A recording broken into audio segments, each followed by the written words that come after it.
अस्सलाम वालेकुम नाजरीन, मैं हूं आपका मेज़बान समी इब्राहिम। आइए नजर डालते हैं आज की टॉप स्टोरीज पर।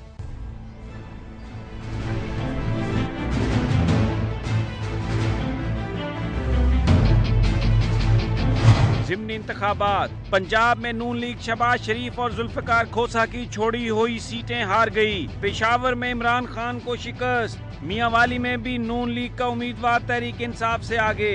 सांगड़ में पीपल्स पार्टी और पीर पगाड़ा की फंक्शनल लीग में कांटेदार मुकाबला। केपीके के 2 हलकों में खवातीन को वोट न डालने की इजाजत पर दोबारा पोलिंग का हुक्म।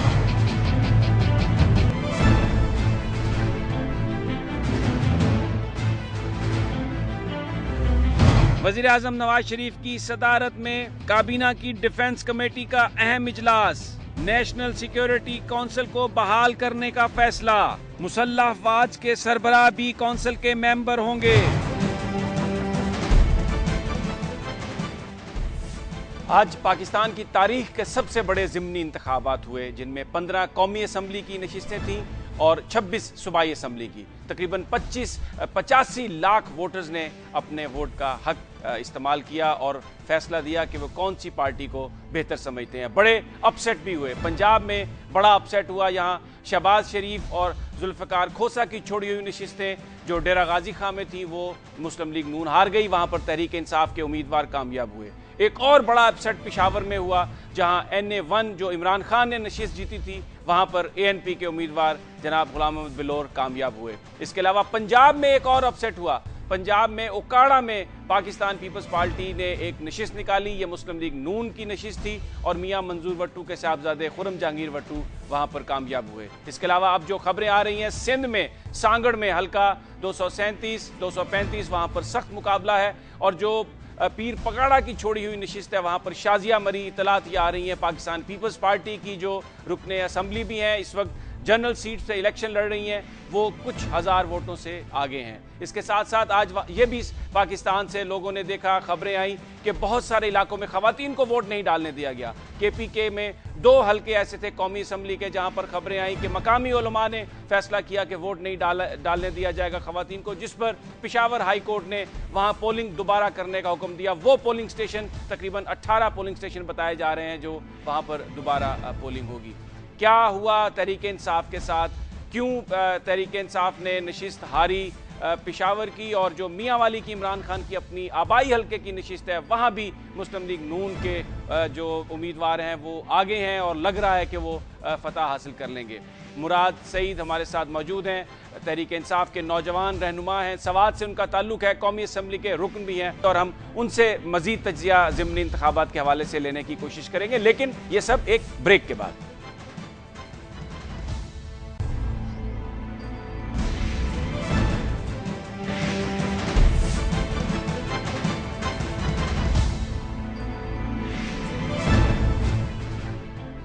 Welcome back. हम बात कर रहे हैं ज़िमनी इंतखाबात की और हमारे साथ मौजूद हैं मुराद सईद जो तहरीक इंसाफ के MNA हैं, सवात से उनका ताल्लुक है। मुराद साहब, ये बताइए, ये जो आज सारा ड्रामा आपने देखा जिसमें तहरीक इंसाफ कामयाब नहीं हो सकी, इमरान खान की अपनी जो जीती हुई नशिस्तें सी मियांवाली और पेशावर में बचाने के लिए, क्या वजह है? और कुछ ये भी कमेंट कर दीजिएगा कि हमने नहीं देखा वो नौजवान जो तहरीक इंसाफ के आगे थे, पेश थे 11 मई के इलेक्शन में, आज वो कहीं भी नज़र नहीं आए। क्या वजह है? मायूसी है या पार्टी के कोई अंदरूनी जो इख्तलाफात हैं वो वजह है?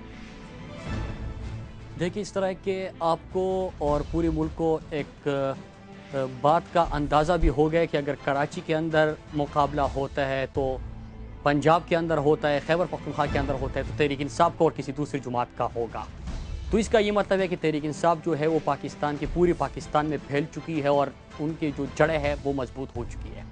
अब उसके साथ साथ जो नताइज आ रहे हैं, NA1 का जो रिज़ल्ट आया तो आपने देखा होगा, और माजी में बिलोर साहब का ये हल्का था और बिलोर साहब के नाम से ही जाना जाता था। उसने यहाँ से काफ़ी दफ़ा जीते थे और बेनज़ीर भुट्टो को भी उन्होंने यहाँ से हराया था। अब तहरीक इंसाफ के चेयरमैन साहब इमरान खान साहब जब वहाँ से लड़े तो भारी अक्सरियत से जीते। अब उसके बाद खान साहब का अल्टरनेट लेके आना और वहाँ पे बाई इलेक्शन में और जनरल इलेक्शन में बहुत बड़ा फ़र्क भी होता है, इसको भी हमें समझना चाहिए। NA1 में ये रिजल्ट्स आए। NA5 के अंत ने देखा कि तहरीक इंसाफ को बहुत बड़ी लीड से वो जा रही थी, लेकिन वहाँ पे रीपोलिंग का कहा गया है। अब वहाँ पे रीपोलिंग होगी और ये एक बड़ी अच्छी बात है कि जहाँ पे खवातीन को अगर रोका गया है तो खवातीन को नुमाइंदगी होनी चाहिए, उनका वोट का हक देना चाहिए। उसके साथ साथ सवाबी में तहरीक इंसाफ की बहुत बड़ी अच्छी लीड जा रही है। लकीमोरत में तहरीक इंसाफ की पोजीशन अच्छी जा रही है और उसके साथ साथ तो शहबाज शरीफ की जो खाली करदा सीट थी वो भी तहरीक इंसाफ ने जीत ली और पंजाब से हमें 2 सीटें मिली है और वहाँ पे भी तहरीक इंसाफ को और दूसरी जुमात का मुकाबला था। तो तहरीक इंसाफ का यहाँ पे हमें एक चीज का अंदाजा होगा, क्योंकि इतनी जल्दी हम किसी के परफॉर्मेंस का अंदाजा नहीं लगा सकते। अच्छा मुराद, दो बातें होती है, एक ये इस पर कुछ कमेंट कीजिए। कुछ लोगों का ये ख्याल है कि जो NA1 था उसमें खास एक सूरत हाल पैदा हो गई थी। जो तहरीक इंसाफ के मुखालिफिन थे, जिनमें पीपल्स पार्टी शामिल है, जिसमें ANP के साथ जमीयत उलमा इस्लाम फजलुर रहमान ग्रुप भी साथ हो गई थी। तो ये बुनियादी तौर पर तहरीक इंसाफ बामुकाबला तमाम अपोजिशन जमातें थी। क्या ये फैक्टर ने भी प्ले किया है? नहीं, देखिए 2-3 चीज़ें थी उसमें। एक तो ये कि खान साहब को वहाँ पे लोगों ने बहुत बड़ी अक्सरियत दी और तहरीक इंसाफ को कामयाब किया। उसके बाद जब हम टिकट दे रहे तो वहाँ पे खान साहब के अल्टरनेट को ढूंढने में थोड़े सोचना समझना ये चीज़ें भी आ जाती है। और उसके साथ साथ ये मुकाबला ये नहीं था कि तहरीक इंसाफ का दूसरी पार्टियों के साथ, ये तहरीक इंसाफ को और स्टेटस को जुमातों का जो हम जिक्र बार बार कर रहे हैं उन्हीं का मुकाबला था। अब यहाँ पे तो ये सीन हो गया कि फिर भी तहरीक इंसाफ ने अच्छा कम्पीट किया। वहाँ पे एक यहाँ पे वेडूज भी चली थी जिसका मैं जिक्र नहीं करूँगा, क्योंकि लोग कहेंगे कि जब तहरीक इंसाफ वाले हार जाते हैं तो फिर उसके बाद वो धांधली की बात करते हैं, धांधली की शिकायत करते हैं। लेकिन आपने TV चैनल्स पे देखा होगा कि आज जो बिलोर साहब के साहबजादे थे वो फीमेल पुलिस स्टेशन के अंदर घुस गए थे और वहाँ पे जो हंगामा हुआ था वो आपके TV चैनल की जीनत बनी, वो खबर जीनत बनी। ये तो सिर्फ एक पोलिंग स्टेशन था। आप हमारे साथ ही रहिए, क्योंकि मैं गुफ्तगू में शरीक करना चाहता हूं। मुस्लिम लीग नून के रहनुमा मलक परवेज हमारे साथ मौजूद हैं। अस्सलाम वालेकुम जनाब। अस्सलाम वालेकुम समी भाई, खैरियत से हैं? जी बिल्कुल। मलिक साहब बयान कीजिएगा। हम अभी इलेक्शन ज़िमनी इंतखाबात की बात कर रहे हैं। आज जिस तरह इमरान खान ने अपनी नशिस्तें वो नहीं बचा सके मियांवाली में और पेशावर में, इसी तरह मुस्लिम लीग नून भी जो शहबाज शरीफ की और जुल्फ़िकार खोसा की छोड़ी हुई सीट्स थी वो भी नहीं बचा सकी। और इसके साथ साथ एक और वाक़या ये हुआ कि ओकाड़ा में जो समझा ये जाता है कि जिसमें मुस्लिम लीग नून का अब आजकल वो गढ़ बन चुका है, वहाँ पर उन्होंने कामयाबी हासिल की है मुस्लिम लीग नून के उम्मीदवार को। और पीपल्स पार्टी की ये जो जीत है ये इसको एक बड़ा अपसेट समझा जा रहा है। क्या कमेंट करेंगे आप? देखिए, पहली तो बात यह है कि मेरा भाई धांधली की बात कर रहा था, खुदाया इस चीज़ों को छोड़ देना चाहिए। अब तो मैं नहीं समझता कि इसमें फौज आई हुई थी। जगह जगह मैंने आज टूर किया, हर जगह बिल्कुल फेयर इलेक्शन चल रहा था, कोई इतनी ज़्यादा रश भी नहीं था, इस वजह से बड़ा वेल मैनेज ये इलेक्शन था। अब आपने कहा, देखें अल्लाह का बड़ा करम है कि हमारी जो अपनी होम सीट थी लाहौर की, खासतौर पे हमजा शहबाज शरीफ वाली जो सीट थी जहाँ से उन्होंने वो छोड़ी सीट 142, अल्लाह के फजल से आपने देखा थम्पिंग मेजॉरिटी में हम ले गए। इसी शहबाज साहब की जो सीट 129 थी वो भी बड़ी थम्पिंग मेजॉरिटी के साथ है। ये बड़ा अल्लाह का करम रहा है। अब आपने ये जो बात की है, इसी तरह मुझे ये जो NA1 है ये तो बहुत बड़ा सरप्राइज हुआ है कि एक खान साहब की बड़ी स्ट्रॉन्ग सीट थी और वो उसमें से लूज करना। अब हमने जो सीटें लूज की हैं वो कभी भी, और शहबाज शरीफ की सीट के बारे में आपका क्या ख्याल है? जी सर। जी वो आपसे पूछ रहे हैं कि शहबाज शरीफ साहब की सीट जो अभी आप बात कर रहे हैं। जी मैं अर्ज कर रहा हूँ ना, जो हमने सीटें हारी हैं वो सीटें कभी भी हमारी पेट सीटें नहीं थी। वो एक मुफस्सल इलाकों में वो जाकर शहबाज शरीफ साहब NA1 भी हमेशा बिलोर ही की सीट रही है।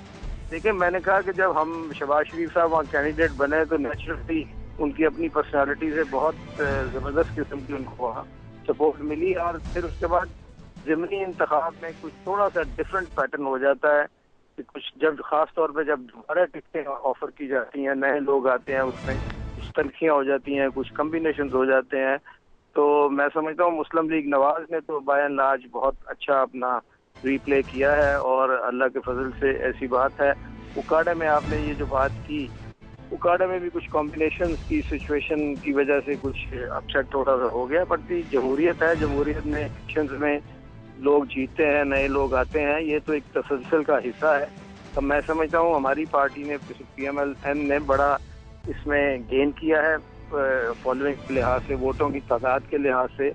और खान साहब को मैं समझता हूँ बहुत बड़ा एक धचका NA1 से लगा है।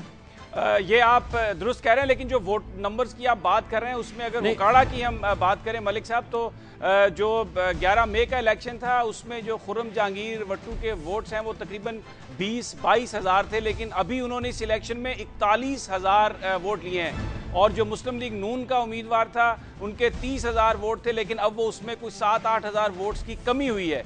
तो इससे क्या ये हम नतीजा अखज़ कर सकते हैं कि कुछ मायूसी हुई है मुस्लिम लीग नून के वोटर्स को? ऐसी बात नहीं है। कुछ वट्टू साहब ने ज्यादा मेहनत कर ली है, कुछ हमारी तरफ से कुताहियां हो गई होंगी, और वो एक रूरल सीट है, और रूरल सीट में यकीनी तौर पर पर्सनैलिटीज और कॉम्बिनेशन बहुत ज्यादा एक रोल प्ले करते हैं, और वो उस रोल में कुछ नाराजगी ना टिकट देने में जब एक आध नाराजगी भी साथ शामिल हो जाती है, उससे आपको फायदा भी होता है और साथ नुकसान भी हो जाता है। अच्छा मुराद साहब, मैं आपसे ये सवाल करूंगा कि बड़ी ये खबरें आती रही कि जो खवातीन थी उनको वोट डालने से रोका गया, मकामी उलमा ने इसका एक फैसला किया, इंतजामिया खामोश रही। ये तो जब इलेक्शन कमीशन हरकत में आया तो फिर उसके बाद वहाँ पर दोबारा पोलिंग का भी हुक्म दिया गया।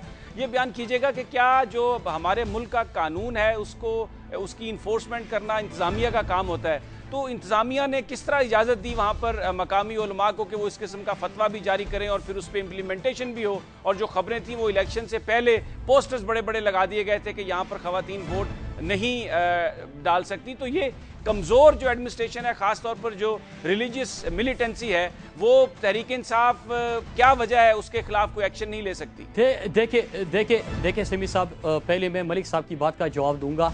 इन्होंने कहा कि खान साहब को धचका लगा है, तो अगर हमने पंजाब में वहाँ से सीटें जीती है तो हमने मुस्लिम लीग नून की सीटें हमने जीत ली है। वहाँ पे अगर खैबर पख्तूनख्वा में एक सीट हमसे गई है तो मुस्लिम लीग नून ने हमसे सीट नहीं जीती। हालांकि आप सब ने एक फिदौर साहब जीत गए हैं, लेकिन पूरी जो स्टेटस को जुमाते हैं वहाँ पे इकट्ठी हो गई थी। उसके साथ साथ हमने इस्लामाबाद की अपनी सीट जीत ली। सवाबी कि हमारी पोजीशन आपके सामने है, बहुत बड़ी लिखती जा रहे हैं। नौशहरा के अंदर आपने देखा, तो अगर हम सीट लेके आए हैं तो हम पंजाब से मुराद साहब, मैं यहाँ पर रोकूंगा क्योंकि उसके साथ साथ जी आप दुरुस्त फरमा रहे हैं, मैं यहाँ पे आपको रोकूंगा क्योंकि वक्त हो गया है एक ब्रेक का। नाजरीन, हम ज़िमनी इंतखाबात के हवाले से गुफ्तगू जारी रखेंगे ब्रेक के बाद भी, लेकिन हमारे साथ गुफ्तगू में शरीक होंगे जनाब अहमद बिलाल महबूब जिनका ताल्लुक पिलडैट से है, और हारून रशीद मारूफ सहाफ़ी, और हम उनसे मज़ीद तज्ज़िया ज़िमनी इंतखाबात के हवाले से लेने की कोशिश करेंगे, लेकिन ये सब एक ब्रेक के बाद।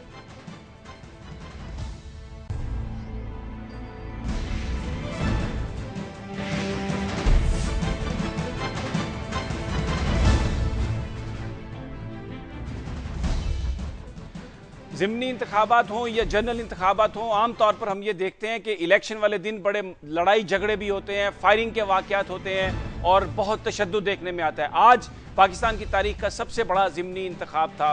तकरीबन 85 लाख वोटर्स जो हैं वो वोट डालने जा रहे थे। तशद्दुद के ज़रूर वाक़यात हुए, कहीं झगड़े के वाक़यात भी हुए, लेकिन एक जो चीज़ आज इलेक्शन में नज़र आई वो खासी मैच्योरिटी हमें नज़र आई कि वहाँ पर जो पोलिंग स्टेशंस हैं उन पर बहुत ज़्यादा झगड़े नहीं हुए। उसकी एक वजह कुछ तज्ज़िया निगारों का ये कहना है कि वहाँ पर क्योंकि फ़ौज तैनात कर दी गई थी और सिक्योरिटी के लिए जो बंदोबस्त किए गए थे वो फूल प्रूफ थे, जिसकी वजह से जो मुतहारब ग्रुप्स हैं, अगर उनकी ख्वाहिश भी थी झगड़ा करने की, नताइज पर असरअंदाज होने की भी अगर ख्वाहिश थी, तो वो उसको अमली जामा नहीं पहना सके, जिसकी वजह से आज जो इलेक्शन हुए वो उस के हवाले से कोई बड़ी धांधली की शिकायत नहीं मिली किसी सियासी जमात की जानिब से।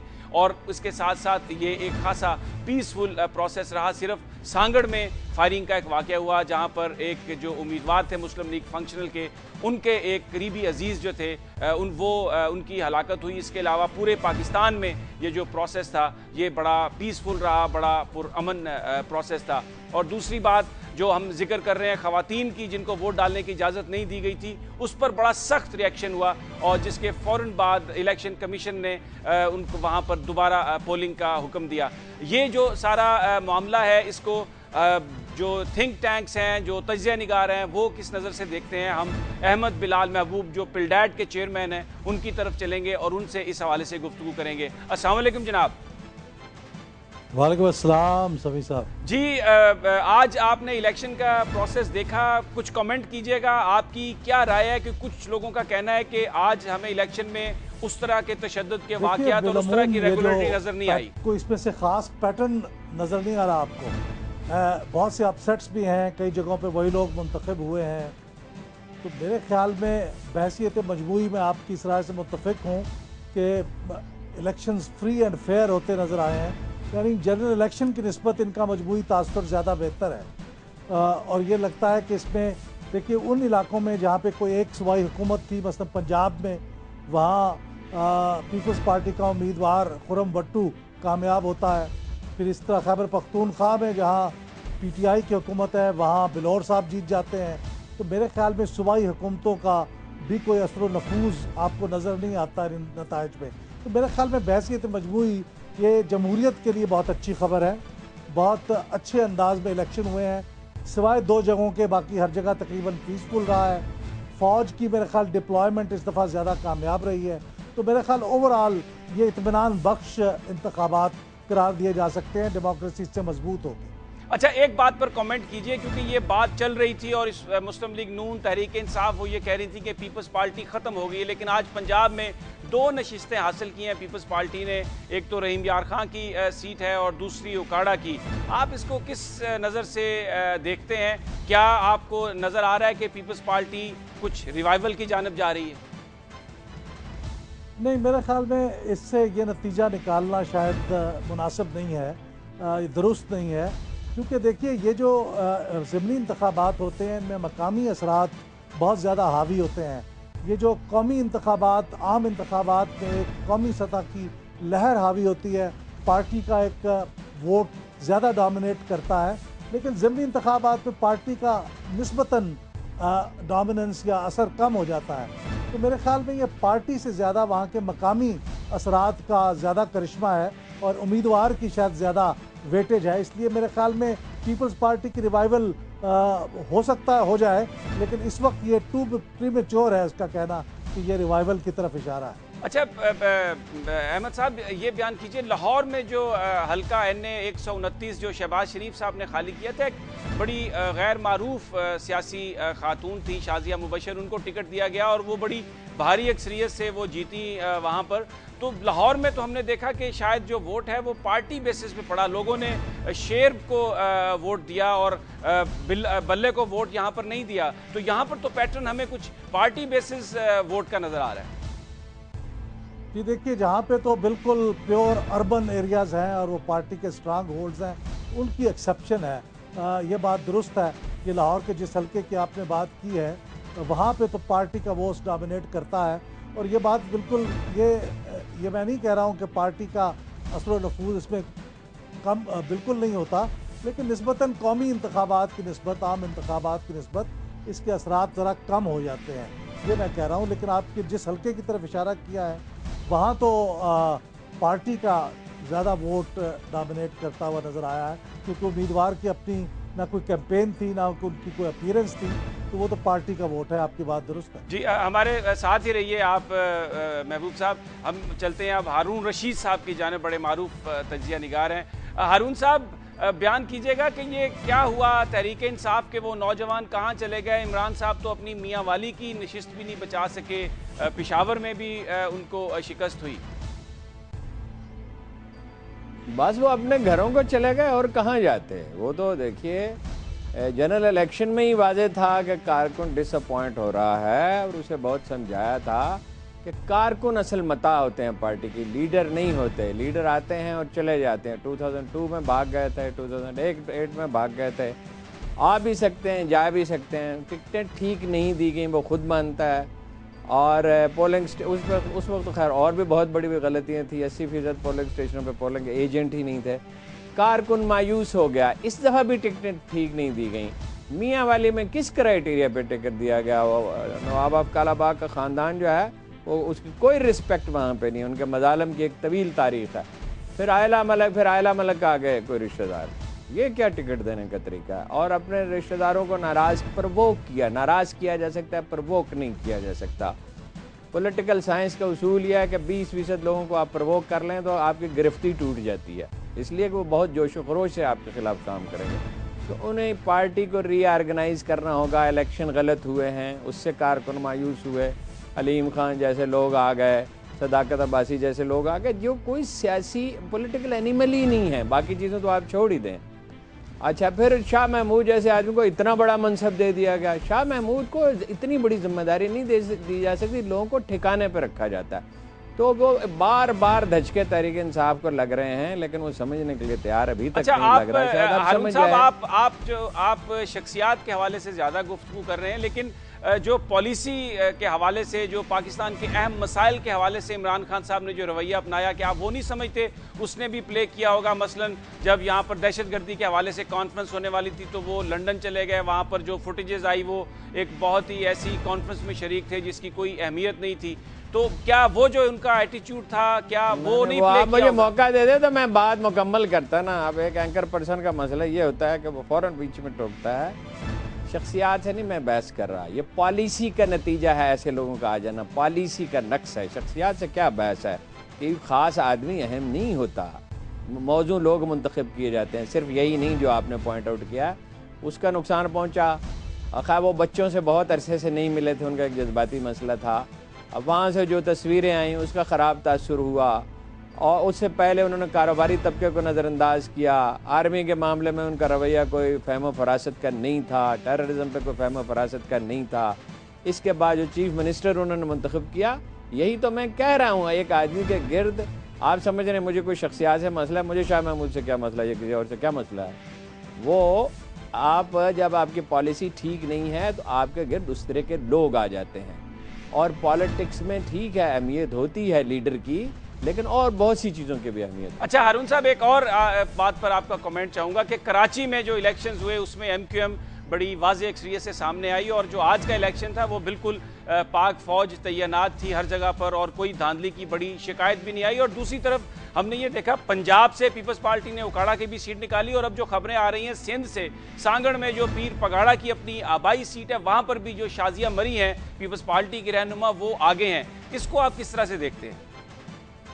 देखिए, ये बहुत 2-3 सवालात आपने किए। कराची में मसला ये नहीं था कि MQM ख़त्म हो गई थी। कराची में मसला ये था कि MQM धांधली करके 30,000 वोटों को 1 लाख बना लेती थी, या 50,000 को 1 लाख बना देती थी, दूसरों को काम करने नहीं देती थी। MQM किसने कहा था कि ख़त्म हो गई है? तहरीक इंसाफ एक वहाँ रियलिटी है, और वो ग्रो कर सकती है, मगर काम किया जाए ना तभी ग्रो करेगी ना। वर्कर नहीं निकले, मैं आपसे बार बार कह रहा हूँ। जो अंदरूनी सिंध में देखिए पीपल्स पार्टी की हुकूमत है, वो इस पोजीशन में है कि लोगों को कोई इंसेंटिव दे सकें, लोगों के साथ कोई वादा कर सकें। वो इसके बावजूद वोट तो उन्होंने काफ़ी लिए। और मुझे उस हल्के के बारे में वैसे कोई तफसील पता भी नहीं है, लेकिन तहरीक पीपल्स पार्टी के बारे में ये कहना कि वो रिवाइव कर गई है और बिल्कुल ज़िंदा हो जाएगी, ये बड़ा मुश्किल है। अभी उसका वक्त नहीं है। अलबत्ता हम ये कह सकते हैं कि तहरीक इंसाफ ज़वाल का शिकार हुई है। अभी उनके लिए मोहलत है, अगर अपने आप की अपनी इस्लाह करना चाहें तो कर लें। बहुत शुक्रिया हारून रशीद साहब, और बहुत शुक्रिया जनाब अहमद बिलाल महबूब जो अपना तजिया दे रहे थे। हारून रशीद साहब का ये कहना था कि तहरीक इंसाफ को काम करना पड़ेगा अगर उन्होंने अपने आप को मज़ीद रिवाइव करना है। लोगों की तवक्कुआत, ख़ास तौर पर नौजवानों की तवक्कुआत पर पूरा उतरना होगा। नाज़रीन, यहाँ पर हम लेते हैं एक ब्रेक, और ब्रेक के बाद जब हम आएंगे तो हम बात करेंगे। आज एक अहम फैसला हुआ, वज़ीर आज़म ने जो कौमी सलामती कमेटी है उसको बहाल किया है, जिसमें मुसल्लह अफवाज के जो सरबराहान हैं वो भी उसके मेंबर होंगे। इस पर बात करेंगे, लेकिन एक ब्रेक के बाद।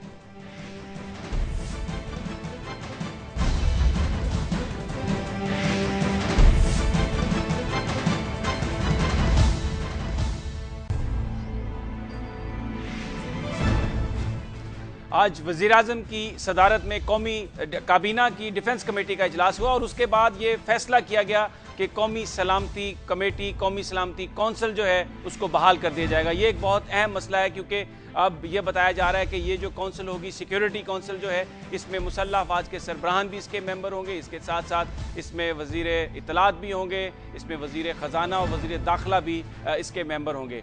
ये एक नहायत अहम मामला है। किसी भी मुल्क में जो उनकी नेशनल सिक्योरिटी कौंसिल है वो उसकी दिफाई हिकमत अमली को भी तय करती है, और इसके साथ साथ खारजा पॉलिसी पर भी उसकी नज़र होती है। पाकिस्तान में ये मामला इंतहाई कंट्रोवर्शियल रहा। आपको याद होगा कि जब जनरल जहांगीर करामत का इस्तीफ़ा आया था तो उसकी भी यही वजह थी कि उन्होंने कहा था नेशनल सिक्योरिटी कौंसिल होनी चाहिए, जिसमें पाकिस्तान की मुसल्लह अफवाज की से भी हो, ताकि जब सिक्योरिटी के मामला डिस्कस किए जाएं तो अस्करी और जो हमारी सियासी क़यादत है वो एक पेज पर हो। लेकिन उस वक्त मियां नवाज शरीफ साहब ने इस तजवीज़ को नहीं माना था, जिसकी वजह से जनरल जहांगीर करामत का इस्तीफ़ा आया था। अब ये इंडिया आ गया था। सरताज अजीज़ साहब ने कहा था कि वो एक गलती थी और अभी ये तजवीज़ है कि नेशनल सिक्योरिटी काउंसिल बना दी जाए, और आज बिलाखिर वो फैसला हो गया। अब इसके क्या असरात होंगे पाकिस्तान की आने वाले दिनों पर, हमारी जो पॉलिसी बनाई जाएगी दहशतगर्दी के हवाले से या हमारी खारजा पॉलिसी, इस पर आज गुफ्तगू हम करेंगे। जनाब एयर मार्शल रिटायर्ड शाहिद लतीफ़ हमारे साथ हैं। अस्सलाम वालेकुम जनाब शाहिद साहब।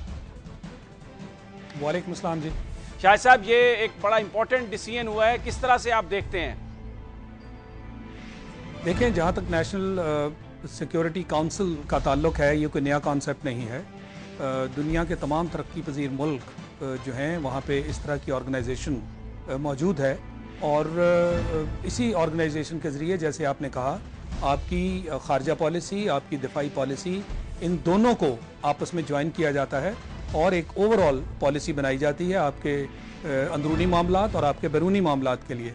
और जब इस तरह की पॉलिसी बनती है, चूँकि इसमें रिप्रेजेंटेशन होती है दिफाई माहिरीन की और आपके जो हुकूमत है उनकी भी, तो सिविलियन मिलिट्री रिलेशनशिप और सिविलियन मिलिट्री जो आपस में इनकी वहाँ पे एक इक्वेशन बनती है, उसके तहत जो मामलात और जो फैसले किए जाते हैं उनको एक बहुत इंपॉर्टेंस हासिल होता है। तो अंदरूने मुल्क और बैरूने मुल्क ये जो फैसले फिर किए जाते हैं, इनकी क्रेडिबिलिटी बन जाती है।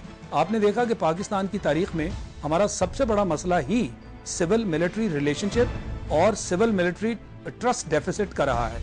तो मैं ये समझता हूँ कि इस मामले में ये एक बहुत खुश आइंद बात है, और वो भी आपने जिक्र किया कि लेट 90s में जब ये जनरल जहांगीर करामत ने इसकी बात की थी, उस वक़्त इसको ना सिर्फ रिजेक्ट किया गया बल्कि उन्हें इस्तीफ़ा देना पड़ा। तो 15 साल बाद आपने ये रियलाइज़ किया कि ये वाकई एक हमारी ज़रूरत है। मैं समझता हूँ कि एक बड़ा अच्छा कदम है।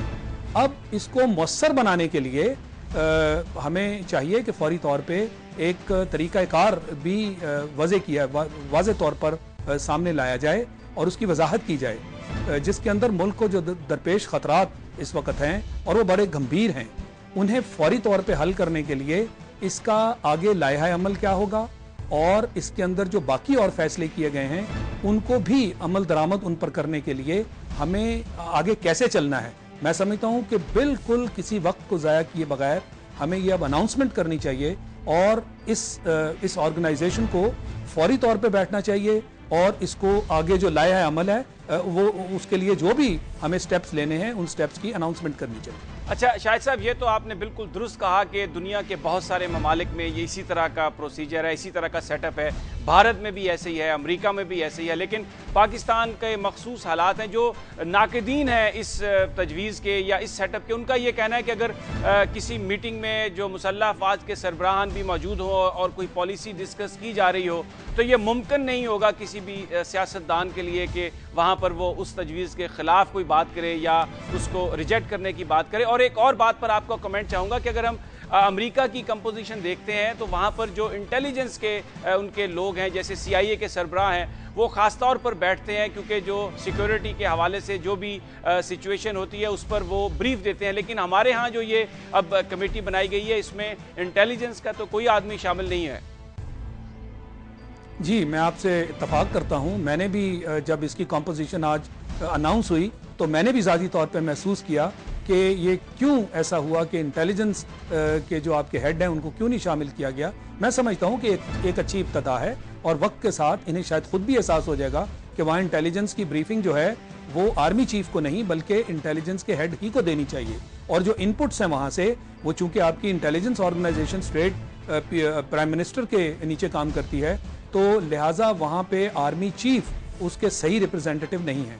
मैं ये समझता हूँ कि इसको इम्प्रूव किया जा सकता है, मगर ओवरऑल फिर भी ये एक बड़ा अच्छा और मस्बत कदम है। और मैं समझता हूँ कि ये जो हमारे बड़े अदारे उनकी जो रीज़न एक पेज पे ना होने की है, वो अब किसी हद तक इस मामले में पेशरफ्त आपको होगी। आप जैसे इंडिया में देखते हैं कि सारे इदारे एक पेज पे होते हैं, क्योंकि उससे पहले जो मेजर डिसीजंस होती हैं स्टेट रिलेटेड, उनके ऊपर बैठा जाता है, डिबेट किया जाता है, रिव्यू किया जाता है और फिर जो डिसीजन वहाँ दी जाती है उसको सारे ओन करते हैं, जबकि हमारे यहाँ ऐसा नहीं था। मैं समझता हूँ कि जो हालात हैं अब इस वक्त हमारे मुल्क के, और इस चीज़ को प्ले भी किया जाता है। बाहर से जो लोग आते हैं, आपने देखा होगा कि वो आर्मी के टॉप लीडरशिप को अलहदा जाके मिलते हैं, सिविलियन लीडरशिप को अलहदा जाके मिलते हैं, हमारे जो प्रोविंशियल लेवल पे लोग हैं उनको अलहदा जाके मिलते हैं।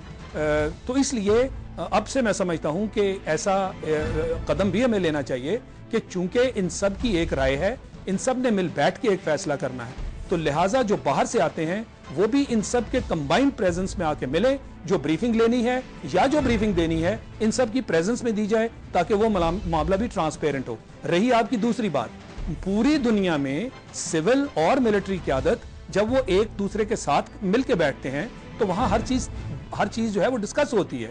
ये मैं नहीं मानता कि ये चूंकि हमारे मुल्क में ये दोनों के दरमियान एक दीवार खड़ी रही और इस दीवार के तहत ये फिर जो है वो क़यास आराइयाँ होती रहती हैं कि कैसे हो सकता है जी कि सिविलियन क़यादत जो है फौजी क़यादत के सामने बात करे। यानी ये कहा जाता है कि फौजी क़यादत का एक अपना रुख है और सिविलियन क़यादत का एक अपना रुख है। जब ये दोनों मिलेंगे, आज आपने देखा कि 3 मेजर फैसलों पे, 3 मेजर सब्जेक्ट्स के ऊपर इन्होंने बाकायदा फैसले लिए हैं। ये अलहदा बात है कि वो फैसले जो लिए हैं उनको फर्दर शायद रिफाइन करने की जरूरत होगी, मगर जो फैसले लिए हैं सबने मिलकर लिए हैं। अब इसके पीछे ये आर्मी नहीं कह सकती कि जी हमारा फैसला नहीं है लिहाजा हम इसको सपोर्ट नहीं करते। सिविलियन लीडरशिप भी ये नहीं कह सकती कि जी ये आर्मी का फैसला है, ये इसको हम सपोर्ट नहीं करते। तो मेरे ख्याल में अब इस चीज का बहुत कम इम्कान है कि दोनों मिलकर खासकर जब बैठें, अब इसके अंदर आपके फेडरल मिनिस्टर्स भी हैं, प्रोविंशियल मिनिस्टर्स भी होंगे, तो ये एक बड़ी वाइड रेंजिंग ऑर्गेनाइजेशन बनी है। मैं समझता हूं कि इसका हमें आइंदा आने वाले दिनों में बहुत फायदा होगा। अच्छा शाहिद साहब, आपने 3 फैसलों का भी जिक्र किया और एक जो चीज़ आज डिस्कस हुई इस कमेटी में भी वो LOC की सूरत हाल है। मैं आपका कमेंट चाहूँगा कि हम तो बार बार रिस्ट्रेंट भी शो कर रहे हैं, इंडिया को मुज़ाकरात की भी बात कर रहे हैं, लेकिन रोज़ाना एक वाक़या होता है। एक दिन पहले पाक फ़ौज के कैप्टन शहीद हुए और आज फिर जो खबर है उसमें पाक फ़ौज के एक जवान को शहीद किया गया। रोज़ाना ये फायरिंग का मामूल बन गया है। क्या आप समझते हैं हमारे पास क्या ऑप्शंस है, क्योंकि ऐसा लग रहा है कि इंडिया एक बड़े मंसूबे के तहत कोई ख़ास ऑब्जेक्टिव जो है उसको हासिल करना चाहता है? आपने ये नुक्ता बड़ा सही उठाया। आज दिन में 3-4 प्रोग्राम्स जो हुए हैं, मैं अपना नुक्ता नज़र उसमें दे चुका हूँ। मैं रिपीट करता हूँ आपके प्रोग्राम पे। देखें, जो दूसरे 2 फैसले हैं उसमें किसी हद तक बल्कि ज़्यादातर मुझे उस पर इत्तफाक है कि नेशनल सिक्योरिटी काउंसिल, जिसको उन्होंने नाम DCC फॉर NS दे दिया है ताकि माजी में जो इसकी रुकावट वो खुद करते रहे उससे हट के इसको नाम दे दिया जाए, वो मान ली बात कि जी ये एक बड़ा अच्छा कदम है और इसके मस्बत पहलू हैं। दूसरा जो फैसला दहशतगर्दी के बारे में किया, मैं उससे भी इत्तफाक करता हूँ कि दहशतगर्दी के बारे में अभी तक बहुत डाउट्स थे, आज उनको क्लियर किया गया और क्लियर लाइन ड्रॉ कर दी गई कि हम किन से बात करेंगे और किन से नहीं करेंगे। मैं समझता हूं कि इसके बारे में एक टाइमलाइन भी देनी चाहिए थी कि इस वक्त तक इन लोगों को वार्निंग है, तब तक जो अपने हथियार नहीं फेंकते फिर वो तैयार हो जाएं दूसरी एक्शन के लिए, और अगर जो हथियार फेंक देते हैं तो हम उनके साथ बातचीत करने को तैयार हैं। इसमें भी एक एलिमेंट ओपन एंडेडनेस का आ गया। मैं समझता हूं कि फौरी तौर पर उसको अनाउंस करना चाहिए। और जो मुझे असल में इख्तलाफ है वो है तीसरे फैसले पे, क्योंकि हम भारत के साथ जब मुज़ाकरात की बात करते हैं, मैं ये समझता हूं कि ये जो हमारा रवैया है ये नरमी और एक कमजोरी का उनको मैसेज देता है। हमने यकतरफा दोस्ती की बातें हम कर रहे हैं, यूं लगता है कि जैसे हम अमन और दोस्ती की भीख मांग रहे हैं, मगर भारत का रवैया आप पूरी तारीख उठा के देख लें कि जब तक उनके साथ उसी जुबान में बात ना की जाए जिस जुबान में वो बात करते हैं, तो शायद उनको ये बातें समझ नहीं आती। फिर भारत को एक ऐसा इंप्रेशन अमेरिका ने दे दिया है कि यहां खित्ते की वो पावर बनने नहीं जा रहा, वो ऑलरेडी एक पावर है, और इसी वजह से जो खित्ते में उसके इर्द गिर्द के हमसाए हैं उनको भारत बहुत छोटा समझता है। उसका रवैया पाकिस्तान के साथ, उसका रवैया श्रीलंका के साथ आपने देखा, 22 साल वहां दहशतगर्दी का जो आलम रहा, बाकी जितने दूसरे बिल्कुल आप ठीक कह रहे हैं शाहिद लतीफ साहब। मैं वक्त की कमी के बायस आपको रोकूंगा। बिल्कुल दुरुस्त कह रहे थे कि ये भारत के साथ अगर आप नरमी से बात करेंगे तो ऐसा लगेगा जैसे आप अमन की भीख मांग रहे हैं। नाजरीन, ये था आज का प्रोग्राम। कल फिर आपसे मुलाकात होगी टॉप स्टोरी में नई खबरों और नए एनालिसिस के साथ। तब तक अपना, अपने साथियों का ख्याल रखिएगा। अल्लाह हाफिज।